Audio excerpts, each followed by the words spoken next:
What's happening? Welcome back to The Past is Alive, and thank you all for tuning in.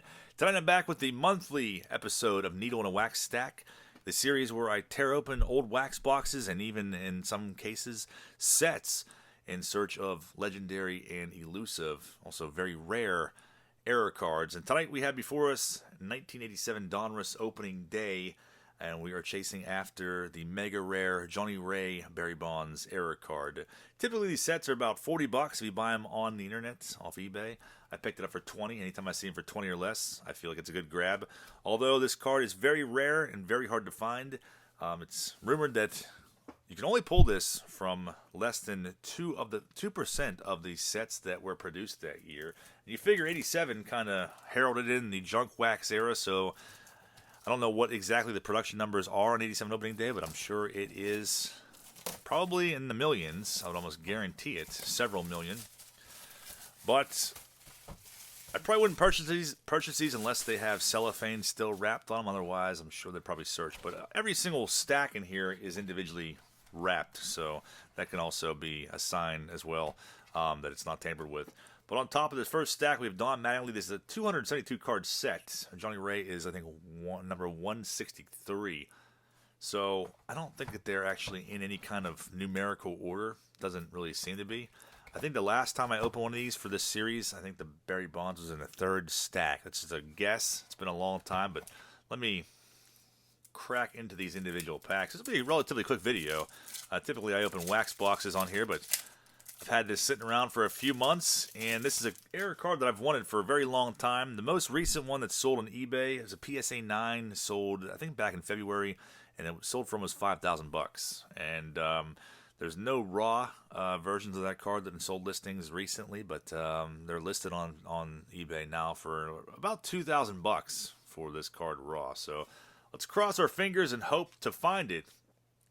The card is actually Johnny Ray pictured, but it is Barry Bonds. Carter. So I wouldn't really say there's any rookie cards in this set, because all of the would-be rookies have cards in the base set. There's Bob Patterson.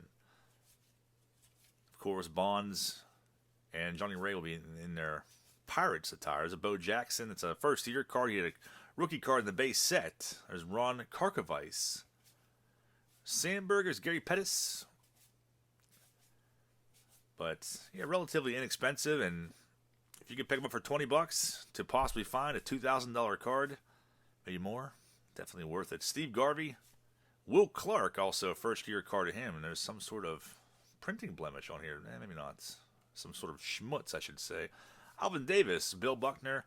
I'm going to try to keep an eye out for the side of the card so that if I do come across the Bonds, we can save it for the very end. Vaughn Hayes, Eddie Murray, and cross-eyed antics of Gary Roenick, Mecklemore.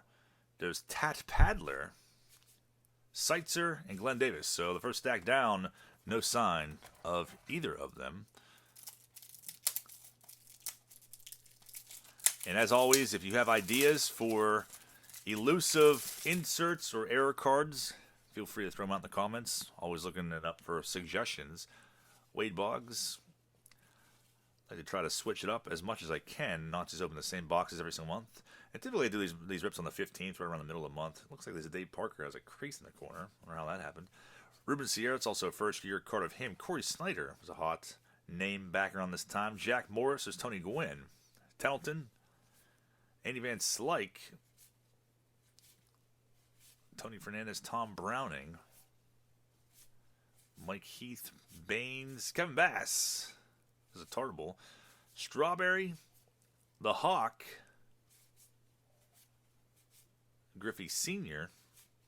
Steve Buechele, it's pre-mullet. Pendleton. Lansford. But really, essentially the exact same thing as 87 Donruss base set, other than a different colored border. Darnell Coles, there's Hojo, Molitor, Mike Schmidt, Brooke Jacoby, Buddy Bell, George Brett, and Phil Garner. So the second stack in. I'm going to skip this because, like I said, got Craig Reynolds in the back of there, and seems to be like a checklist. We'll open this one next. Watch me be horribly wrong. Usually what I'll do is I'll put these into like graded card bags because they're the stacks are too big to fit into team bags, and then I'll put them back in here for safekeeping. But Bo Diaz, who left us too early. Chris Bando, Benito Santiago, Pena Ortiz, George Bell, there's Mike Scott, Socha, Ed Hearn looking rather devious on that card, Gary Karsbert, Blyleven, Boddicker, Ernie Witts, Scott Fletcher, Belliard, Ozzie Smith, Dan Pasqua, Alfredo Griffin. Must have bought some clear eyes before they took that photo. Jim Rice, Duncan, Ozzie Guillen. There's Trammell, Ripken, Devon White, Julio Franco. There's Barry Larkin. It's a first-year card of him, although he had a rookie in the 87 Donruss set. Keep thinking I'm seeing like creases in the corners of some of these. So the third stack in. 2 more left. We got Canseco. Rookies were in 86.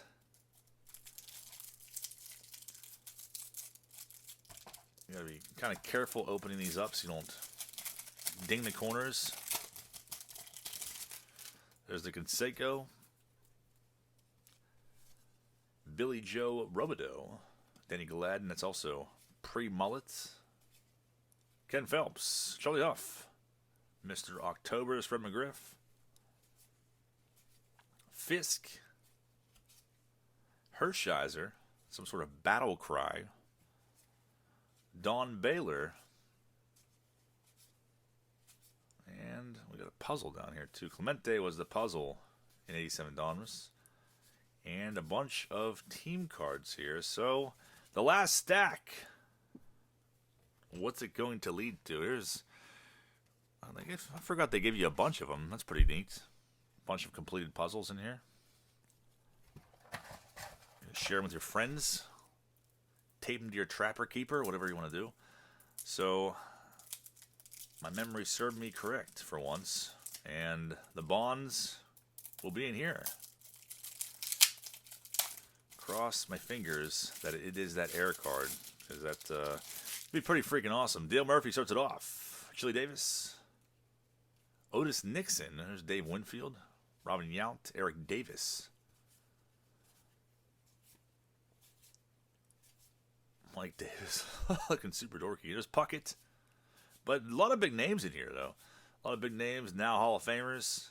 First year cards. Some more random twine or whatever that is. Gary Reedus. Mookie. There's Tom Candiotti. Where is the Bonds? There's Johnny Ray. The Bonds really making this suspenseful. Steve Sachs winking at you. That's the first time I've ever seen that card. Vance Law, of course. My arch enemy as a kid. Tim Tuffle. Jim Gantner. Show me the Bonds. Where is he?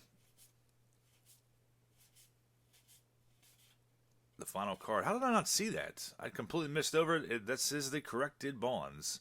I thought that was the way it was from last time, and I guess I didn't take the third stack out and look at the back of it, but yeah, typically he's always the last card of the third stack over. So that is the corrected version. The error card would have Johnny Ray pictured on there, but not an error set. So, but still, for $20, it's like a lottery ticket to $20 to possibly find a $2,000 or more card, and one that's super rare. I don't think I've ever even seen one raw at card shows or the National or anything. Very hard to track down, but I will try it every time if I can continue to find these sets for only $20. So $87 opening day. If you enjoyed this video, please let me know down below in the comments, and also feel free to drop any suggestions on boxes from the 90s that have chase cards or rare errors, and I will definitely take them into consideration. So Hopefully a video for you guys on Sunday, the weekend recap. But until then, have a great weekend, and I will see you all next time. Thank you for watching.